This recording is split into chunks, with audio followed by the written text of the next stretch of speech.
Buenas noches nuevamente, agradeciendo su fiel audiencia y en esta oportunidad me place y me llena de orgullo presentar este nuevo proyecto que nace de la directiva actual del Círculo Egresado del Instituto Dominicano de Cardiología (CEIDOCA), denominada pseudoautorizaciones.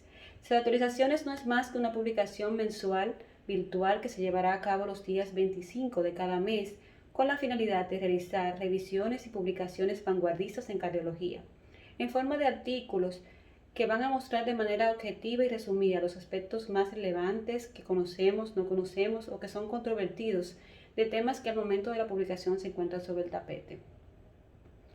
Estas revisiones y publicaciones serán realizadas por expertos desde dos perspectivas: su experiencia propia y la resultante de estudio de bibliografía sobre el particular exigido por el comité editorial.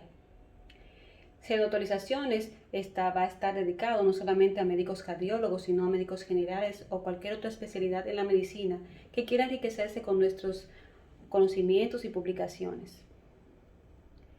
La coordinación de esta pseudoautorización está a cargo del actual presidente de CEIDOCA, la doctora Rosanomi Cueto, y esta servidora. Y en esta noche me complace o me llena de mucha satisfacción presentar esta primera edición que está a cargo del Departamento de Ecocardiografía de la Asociación Instituto Dominicano de Cardiología. Doctor José Pichardo, a su cargo dejo la presentación de las encargadas de esta primera edición. Señores, y continuamos en esta noche especial hablando de nuestra institución, del Instituto Dominicano de Cardiología, su historia, su presente y su futuro. Seguimos con una persona que para mí sigue siendo una persona muy especial porque fue mi coordinadora de residencia, la doctora Natividad Díaz, que en la actualidad es la jefa de enseñanza y es la jefa del Departamento de Ecocardiografía. Le agradezco su amistad que desde mis años de residente pues me ha profesado, y ya después como cardiólogo pues continúa y ha crecido. Y no solo una amistad, sino un respeto mutuo que ambos nos profesamos. Así que, doctora Natividad Díaz, el escenario es suyo, y la doctora nos trae un caso clínico desde el Departamento de Ecocardiografía. Muy buenas noches a todos. El Instituto Dominicano de Cardiología está en su máxima celebración. Hoy celebramos los 57 años, dando servicio en dos vertientes importantes para la población. Desde el punto de vista asistencial, atendiendo nuestros pacientes cardiovasculares, ofreciéndole alternativas de última estándares en el cuidado de la enfermedad cardiovascular. Y por el otro lado tenemos una de las escuelas de formación más tradicionales y con mayor altura académica, tanto desde el punto de vista de formación de especialistas como cardiólogos, como en el área del posgrado, en este caso en ecocardiografía. Nuestra escuela de ecocardiografía ya es una escuela de alta tradición. Fue creada en el 1990, ideada y dirigida en sus inicios por el doctor Ernesto Díaz Álvarez, quien al pasar a labores gerenciales, pues me otorgó a mí la responsabilidad de dirigir esta escuela que nos ha dado tanto prestigio a nosotros como institución. Nuestra escuela de ecocardiografía está regida por estándares internacionales, lo que obliga que nuestros fellows tengan que cumplir con un requisito tanto académico como práctico, lo que hace necesario que se ajusten a esos estándares. Dividimos nuestro proceso de enseñanza en dos básicas. La primera etapa, que es los primeros 6 meses, donde nuestros fellows aprenden lo que es la técnica de ecocardiografía básica en el manejo de las enfermedades tradicionales de hipertensión, valvulopatías, pacientes con insuficiencia cardíaca, cardiopatía isquémica. Ya a partir de los 4 meses, los fellows van manejando pacientes de mayor complejidad, pacientes ingresados en la unidad de cuidados intensivos, pacientes ingresados en UCI, pacientes ingresados en la emergencia. Esto unido a un programa académico que implica 2 tandas de clases, de presentaciones durante cada semana.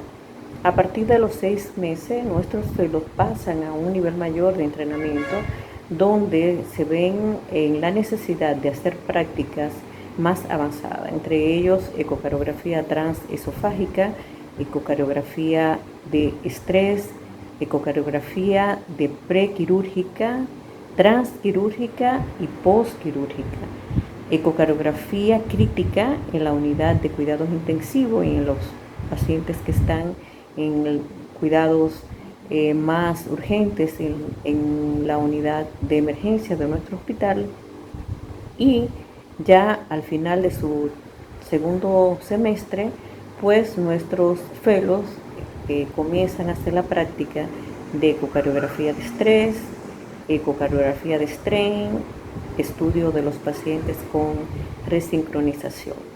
Esto nos da a nosotros el aval de que nuestros fellows salen de nuestra escuela con los estándares requeridos. Como parte de su formación está el intercambio académico con otras escuelas del país de ecocardiografía y también la exposición de conferencias. En el día de hoy vamos a presentar a nuestros 2 fellows actuales, al doctor Matos y a la doctora Viamela Santana, en una revisión y actualización del tema de amiloidosis cardíaca. Esto es a propósito de los últimos estándares, las últimas guías que han salido de esta enfermedad. La conferencia tendrá 2 partes: la presentación de 3 casos clínicos que llegaron a nuestro laboratorio para diagnóstico básicamente de disnea. 2 pacientes ingresados con diagnóstico de insuficiencia cardíaca y un paciente ambulatorio con diagnóstico de estudio de disnea. Las aproximaciones ecocardiográficas orientaron al diagnóstico de amiloidosis y a partir de ahí se procedió, según las guías establecidas, al estudio de los pacientes.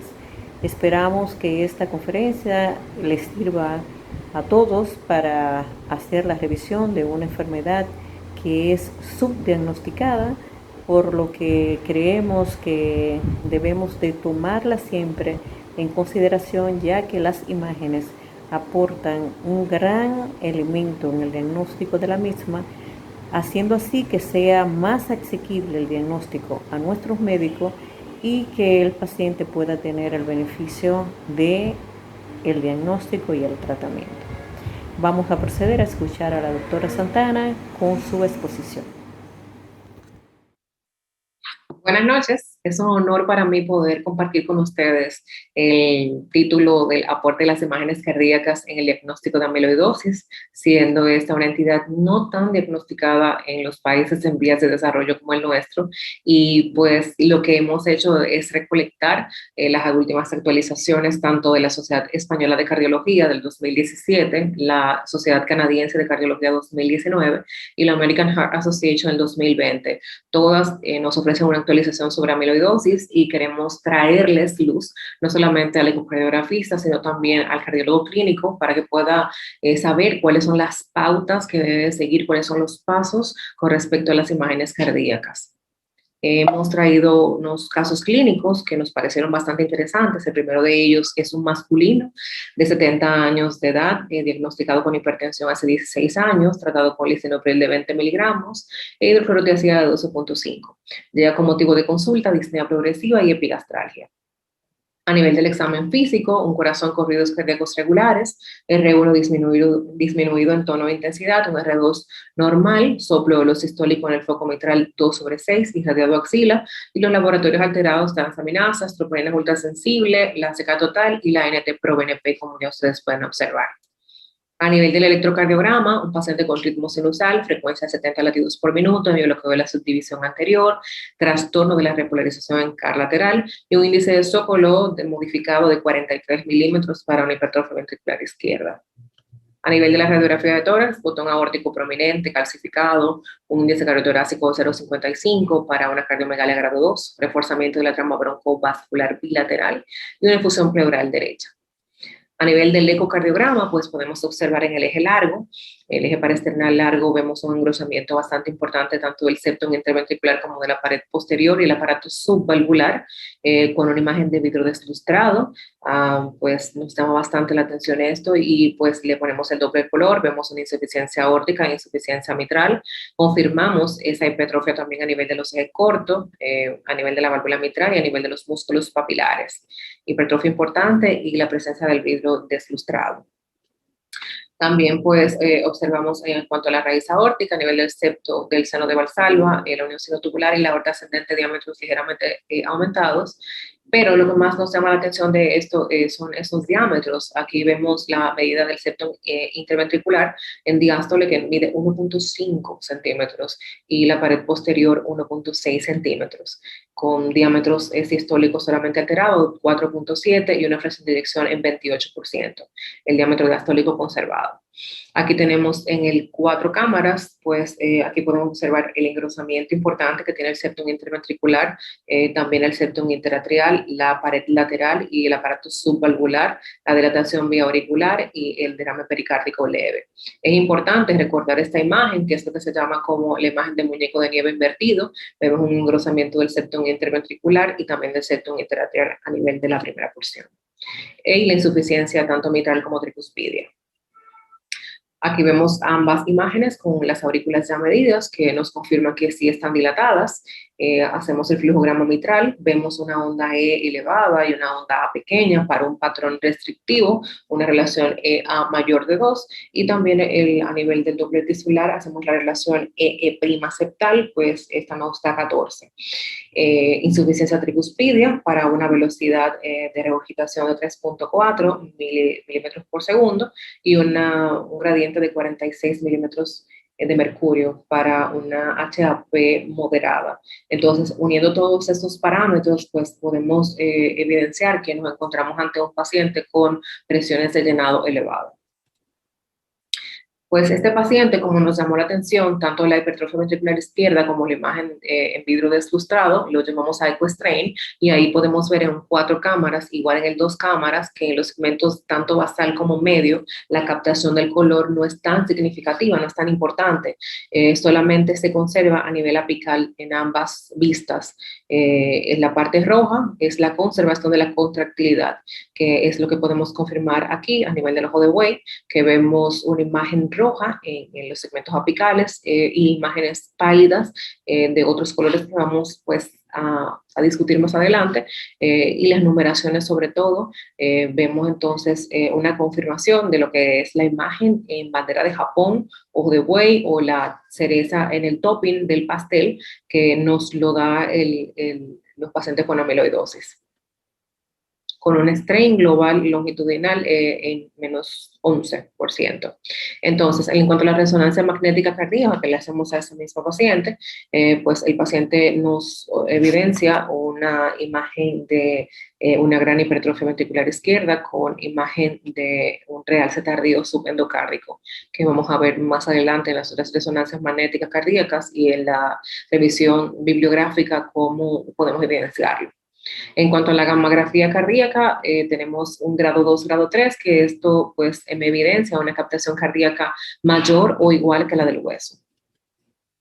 El segundo caso clínico es una femenina de 37 años de edad, diagnosticada con miocardiopatía dilatada hace 11 años, arritmia cardíaca no especificada, para lo cual utiliza digoxina 0.25 miligramos, amiodarona 200 miligramos, Laxi y aldactone. Fumadora desde los 19 años, más de 10 cigarrillos por día, el padre fallecido por insuficiencia cardíaca, y los motivos de consulta: disnea de esfuerzo, ortopnea y dolor torácico. En cuanto al examen físico, tórax simétrico, hiperdinámico, no retracciones costales y subcostales, pero el ápex en sexto espacio intercostal con línea media axilar. Corazón, ruidos cardíacos regulares, R1 y R2 de tono e intensidad disminuidos, no R3, no R4, no soplos audibles. A nivel de los pulmones, hipoventilados, murmullo vesicular creciente y disminuido en ambas bases, con estertores crepitantes, ligeros bivasales. A nivel del electrocardiograma, vemos una paciente con un ritmo sinusal, taquicardia sinusal con 105 latidos por minuto, un bloqueo de primer grado con un PR 0.22, bloqueo completo de rama derecha, datos de bajo voltaje y zona eléctricamente inactiva a nivel de la cara anterolateral. Y a nivel de la radiografía de tórax, escoliosis, cefalización del flujo y un índice cardiothorácico de 0.60. Entonces, a nivel del ecocardiograma, esta paciente, pues, hacemos una medida de la raíz aórtica con diámetros normales, pero a nivel del septum interventricular, aquí en este par external largo, podemos observar que el septum nos mide 1.37 centímetros y la pared posterior, pues, nos mide 1.41 centímetros para unos diámetros normal a nivel diastólico y sistólico elevado para una femenina, con una fracción de eyección de 41%. Entonces, esto me habla de una hipertrofia tanto del septum interventricular como de la pared posterior. A nivel del flujograma mitral, pues nos da una relación, vemos que la E está más pequeña que la A, nos me da una relación de 0.8, esto le hacemos maniobras de Valsalva y pues tenemos una inversión del flujo con una E prominente y una A más pequeña para un patrón restrictivo, relación E lateral en 11. Aquí hacemos las medidas de las aurículas, vemos aurículas de tamaños aumentados, sobre todo a nivel de la izquierda, un diámetro basal del ventrículo derecho dilatado y volúmenes telestólicos y telesistólicos aumentados, con una vena cava inferior que mide 2.2 dilatada, pero que colapsa más de un 50%. Y a nivel del 4 cámaras, pueden observar aquí, a nivel del ápex, una imagen sugestiva del trombo. Esta paciente pues la llevamos a un cardiograma transesofágico y a nivel transgástrico podemos evidenciar, confirmar la gran hipertrofia concéntrica que tiene el paciente y la imagen adherida a los músculos papilares. Para una conclusión de una hipertrofia ventricular concéntrica, una función sistólica levemente deprimida con una fracción de eyección de 47%, una disfunción diastólica grado 1, grado 2, esclerosis mitroaórtica con insuficiencia mitral leve, dilatación de la aurícula izquierda, un trombo apical en el ventrículo izquierdo con trazo espontáneo e insuficiencia tricuspidia leve sin HAP.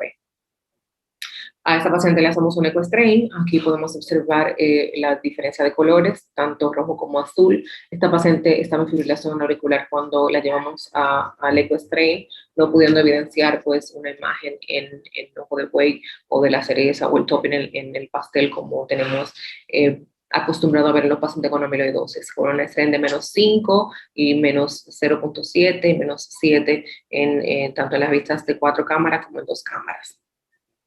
Hacemos una resonancia magnética cardíaca con diagnóstico con resultados de realce tardío difuso transmural en las paredes anterior, anteroseptal e inferoseptal a nivel basal en la cavidad media, así como realce subendocárdico en la pared anterior a nivel apical, altamente sugestivo de una enfermedad infiltrativa de tipo amiloidosis.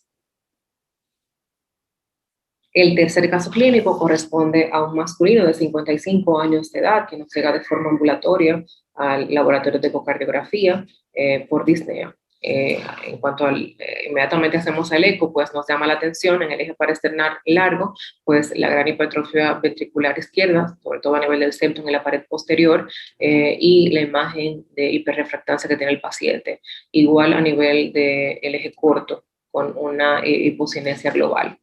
Dilatación de ambas aurículas, insuficiencia tricuspidia, insuficiencia mitral.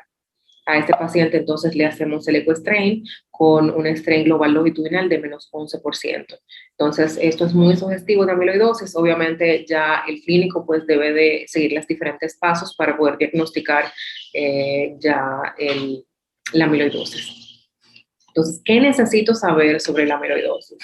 Bueno, en los años 1990 el número de publicaciones era de 20 por año, ya en el 2019 eso ha subido a 320 títulos por año y es más frecuentemente diagnosticada, porque antes solamente se diagnosticaba la misma, o sea, con biopsia, métodos invasivos y realmente no se hacía tan frecuentemente el diagnóstico.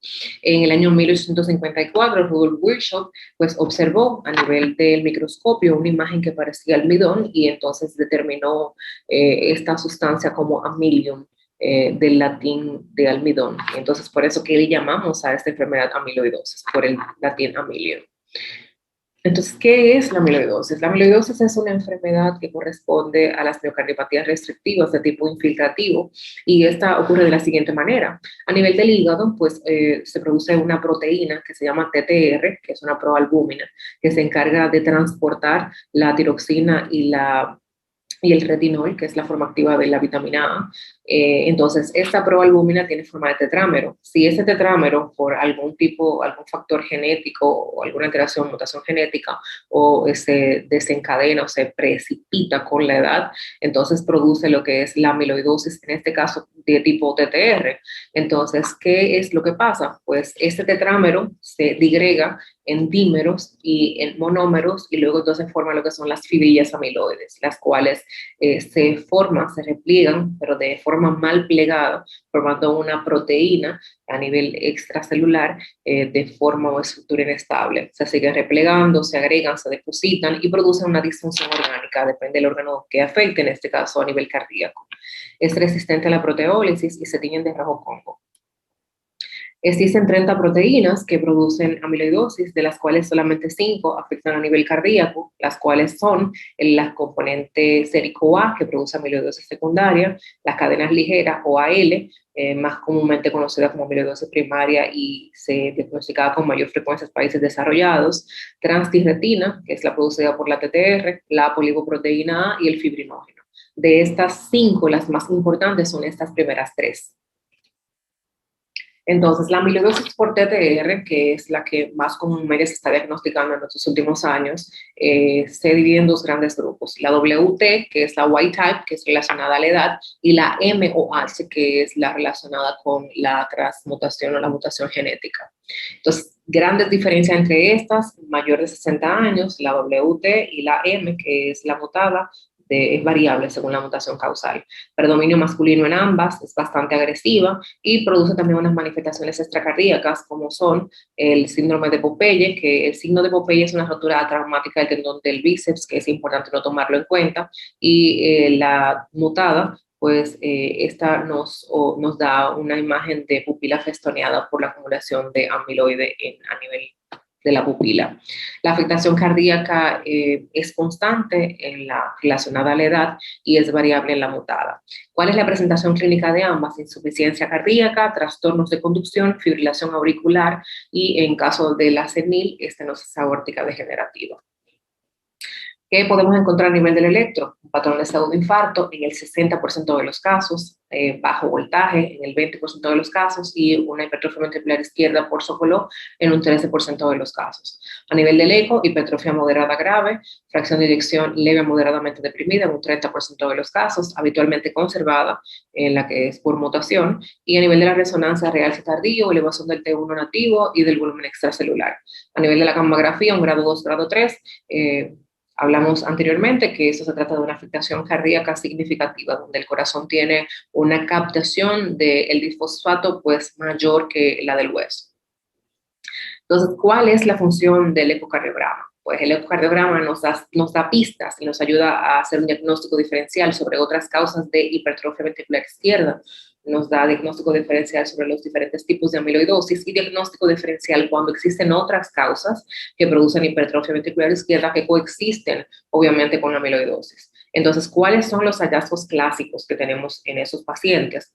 Ventrículos no dilatados con engrosamiento de la pared del ventrículo izquierdo y ventrículo derecho con un grosor mayor de 12 milímetros y un espesor parietal relativo mayor de 0.42, fracción de eyección normal, un aspecto moteado o hiperrefringente como vemos aquí, dilatación vía auricular, derrame pericárdico que suele ser leve, derrame pleural, engrosamiento del septum interatrial y de las válvulas auriculoventriculares mayor de 5 milímetros. Estos hallazgos no suelen ser tan evidentes en las primeras fases, pero ya en las fases más avanzadas, pues sí podemos tenerlos todos juntos y entonces uno hace el diagnóstico mucho más rápido, mucho más precoz. Entonces, en cuanto a la diagnóstico diferencial entre una amiloidosis y otra, la amiloidosis tipo AL generalmente suele tener una miocardiopatía hipertrófica de tipo simétrica en el 68% de los casos, más el derrame pericárdico. Mientras que la TTR, 79%, es de tipo asimétrico con un septum sigmoideo en el 70% de los casos y el otro 30% el septum reverso. Esta se comporta con mayor crecimiento de masa y menor fracción de eyección. En cuanto a la función diastólica, esos pacientes con amiloidosis suelen cursar con una disfunción diastólica grado 2, grado 3, en donde, a modo de repaso, todos sabemos que hay una alteración de la relajación del ventrículo izquierdo, un aumento de la presión en la arteria pulmonar, tenemos una relación a mayor de 0.8 y hasta 2 en el grado 2 y mayor de 2 en el grado 3, una relación EE' de 10 a 14 y mayor de 14 en el grado 3, una velocidad pico de la regurgitación tricuspidia mayor de 2.8 y aumento de las presiones o el volumen, perdón, a nivel de la aurícula izquierda, sobre todo indexada. A nivel del Doppler, ya con el advenimiento del Doppler, pues ya al flujograma transmitral, pues uno le suma esos hallazgos del Doppler que son bastante importantes. Por ejemplo, a nivel de las venas pulmonares, vemos el patrón ST, lo vemos invertido, ausencia de la AR, de la onda A retrógrada, y esto puede ser por parálisis auricular. Como hay infiltración del amiloide a nivel de la aurícula, pues evita que ésta se contraiga con mayor frecuencia y produzca entonces la acumulación de trombos a nivel de las mismas. Y a esto se le suma lo que son los hallazgos por Doppler tisular, que es el signo pues más recientemente publicado, que es el signo -555, en donde la onda E, la onda A y la onda S' tienen una medida de -5 cada una de ellas. No hay una diferencia entre la L y la TTR con respecto al Doppler tisular. En cuanto al strain global longitudinal o el bull-eye, que es el ojo de buey, tenemos que, como les dije anteriormente, y vamos a compartir qué significaban los colores y la numeración. Aquí vemos que un rojo brillante denota valores de deformación normales, que es el menores a -16%. Ya un rojo claro, como vemos aquí alrededor, este rojo claro, pues denota un valor reducido de -16 a -11%. Un rosado claro denota -10 a -6%, y ya un rosa más pálido de -5 a 0%, y denota una reducción grave de esos valores de deformidad. El azul pues ya pues me habla de un valor positivo que me sugiere una expansión sistólica paradójica. Entonces el signo de la bandera de Japón nos habla de que hay una conservación de la contractilidad a nivel apical, no así a nivel de los segmentos basal y medio, como vemos en esta imagen. Entonces, ¿cuáles son las claves del ecostrain a nivel de la amiloidosis? Bueno, un strain deprimido, menos de menos 15%, me da un hallazgo sugestivo precoz de amiloidosis. Este suele ser peor en la tipo AL con respecto a la TTR. ¿Y qué es lo que hacemos? Bueno, pues lo que hacemos es que a nivel apical, pues hacemos una media entre el strain global longitudinal a nivel basal y a nivel medio. Este coeficiente debe darme mayor de 1. Y luego a nivel septal hacemos una relación a nivel apical y a nivel basal me debe dar mayor de 2.1 ese coeficiente. El strain tiene una sensibilidad de un 93% y una especificidad de un 82%. Existen múltiples parámetros que nos ayudan al diagnóstico de la amiloidosis, que es lo que llamamos los scores, y esos scores pues lo que tratan de orientarnos sobre el diagnóstico. Por ejemplo, un espesor parietal relativo mayor de 0.6, pues mide 3 puntos, una relación E' mayor de 11, pues vale 1 punto, un TAPSE menor o igual a 19 milímetros, 2 puntos, un strain global longitudinal mayor o igual a -13%, 1 punto, y la relación entre la parte septal apical entre la basal mayor de 2.9, pues vale 3 puntos. Todo esto suma 12, pero no en todos los pacientes estos parámetros van a estar positivos, pero en aquellos pacientes que dan mayor de 8, estamos con la sensibilidad de un 46% y especificidad de un 98%, que nos encontramos ante una amiloidosis cardíaca. Si entre 2 a 7 puntos, tenemos que confirmar con otros estudios de imágenes, y menos de 2% es muy improbable que sea amiloidosis.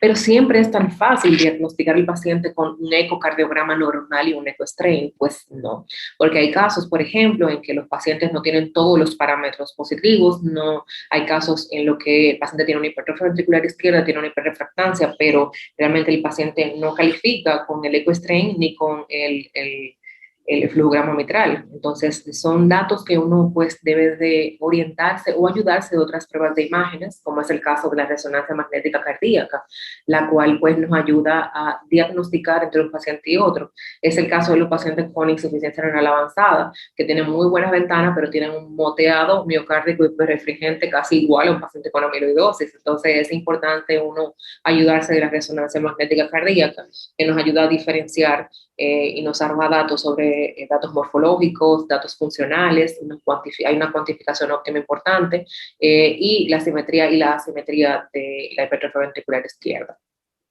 ¿Cómo lo hace? Pues interroga el intersticio con el realce tardío, mapas T1, un T1 nativo, un volumen extracelular y el mapa T2. En este caso vamos a hablar del realce tardío.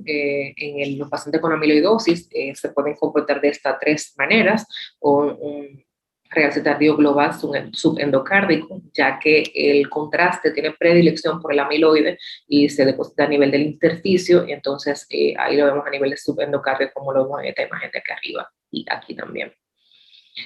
Puede comportarse como un global transmural, que como lo vemos en esta imagen aquí, que es un gris bastante claro, o se puede comportar como un focal intramiocárdico, como lo vemos en estas dos imágenes, aquí, o si no aquí, que eso es lo que vemos en esta imagen de aquí arriba. Tiene la sensibilidad de un 86% y especificidad de un 93%. Entonces, por ejemplo, hay pacientes que tenemos que hacer el diagnóstico diferencial de miocardiopatía hipertrófica, porque, por ejemplo, mira, aquí tenemos áreas parchadas, pero este paciente corresponde a una miocardiopatía hipertrófica no obstructiva. Y este caso ya como realce tardío subendocárdico global, pues corresponde a una amiloidosis cardíaca. Hacemos una correlación en cuanto al grado de infiltración. Por ejemplo, este paciente es el mismo paciente, cuando se le diagnosticó tenía solamente una infiltración focal. A los 2 años vuelve y se le hace la resonancia magnética cardíaca y vemos que está evolucionado a un infiltrado subendocárdico, y luego entonces ya pasa a ser al año transmural. Ese paciente pues falleció al año después de haber realizado la última resonancia magnética cardíaca, o sea que es un valor pronóstico también. Pero, ¿qué pasa cuando existen varias entidades que me producen hipertrofia ventricular izquierda, como la estenosis aórtica severa de bajo flujo y bajo gradiente? Bueno, podemos tener todos estos hallazgos que tenemos aquí positivos, pero lo único que nos puede diferenciar es una S tisular media menor a 6, que nos confiere un 100% de sensibilidad para hacer una gammagrafía cardíaca. La gammagrafía, pues tenemos varias puntuaciones según la puntuación visual de Perugini. El 0 no capta nada, el grado 1, pues hay una captación cardíaca menor que la del hueso. Ya el grado 2, que es moderado, hay una captación igual que el hueso, y el grado 3 hay una captación mayor que la del hueso. Pero ¿qué pasa si con las imágenes cardíacas no logramos tener un diagnóstico definitivo o poder acercarnos al diagnóstico? Bueno, hacemos un método invasivo, utilizamos la biopsia endomiocárdica, le hacemos inmunistoquímica o espectrometría de masa, o hacemos un estudio genético para poder acercarnos. Estos son los scores que nos da, por ejemplo, la Sociedad Española de Cardiología del 2017. Tenemos un paciente con una clínica, le hacemos los estudios tan positivos y luego confirmamos con gammografía. Si nos da, por ejemplo, grado 2 a 0, 1, 2 o 3, le hacemos una proteína monoclonal de cadenas ligeras, tanto en suero como en orina. Entonces, si esta me da negativo, es muy improbable que sea amiloidosis. Si esta me da positiva, entonces tengo que hacer una resonancia magnética cardíaca, porque puede ser que me encuentre ante una amiloidosis tipo AL, igual que si me encuentro en el grado 1. Pero si me encuentro en el grado 2 y las cadenas ligeras me dieron negativas, es muy frecuente que me encuentre, muy probable que me encuentre ante una amiloidosis ATTR. Entonces lo que hacemos es un estudio genético para determinar si es ATTR-M o ATTR-WT.